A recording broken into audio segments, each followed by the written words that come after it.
All right, guys, thanks for stopping in. So the Jets got a W, and we're excited. Offense looked good, special teams look good. Garrett Wilson looking like a certified stud, play calling on offense, beautiful.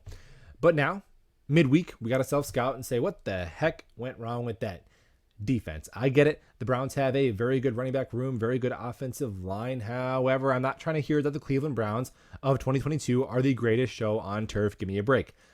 Their offensive line, their center, who is really good, retired. They were out an offensive tackle, and Jacoby Brissett is good for a backup, but he is a backup quarterback, and they move through our defense at will like a hot knife through butter to the tune of 30 points, which is 50% above their average scoring total from last year.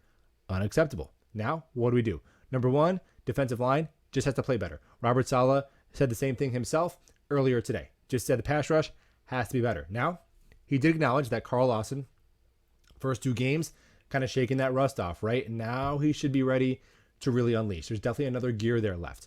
But the Jets they're the only team in the NFL with 3 defensive linemen making $10 million or more.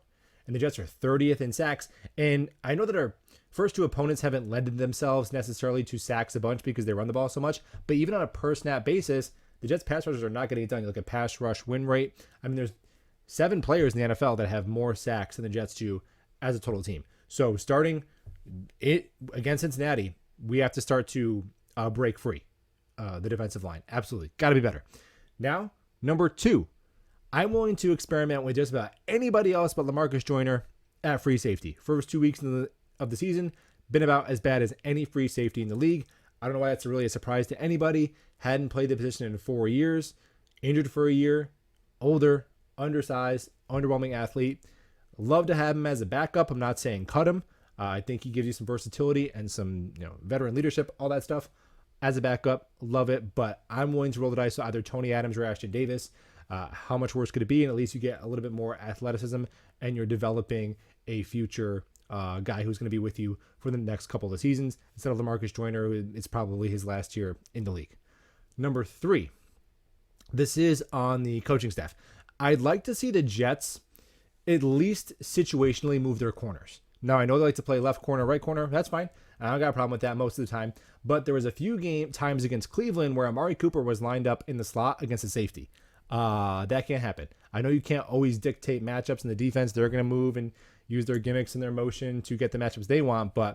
And even if you just, you break the huddle and you say, okay, DJ Reed or Sauce, you're on that guy. And then everything else, if you want to, mix and match zone and man, whatever you got to do, you got to figure out a way to make sure that one of these 2 really good corners that we have is on the other team's best receiving weapons on every single critical third down. Got to figure out a way to get that done. Number 4, we got to blitz more. Now, I know that the principle of this defense is that you get pressure with 4 and it gives you more flexibility on the back end. Love it. The Jets have invested the draft capital and the money in order to accomplish that goal.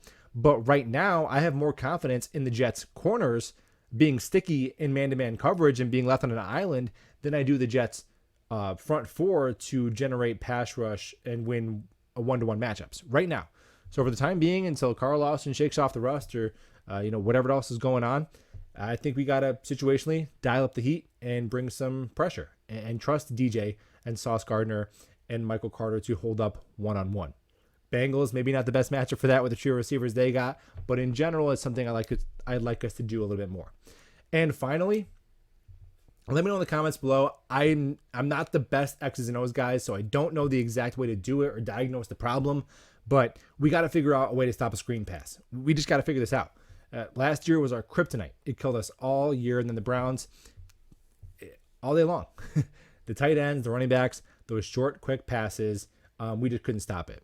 And I know that our defense plays with their hair on fire and they're rushing up the field, so they take advantage of that aggressiveness.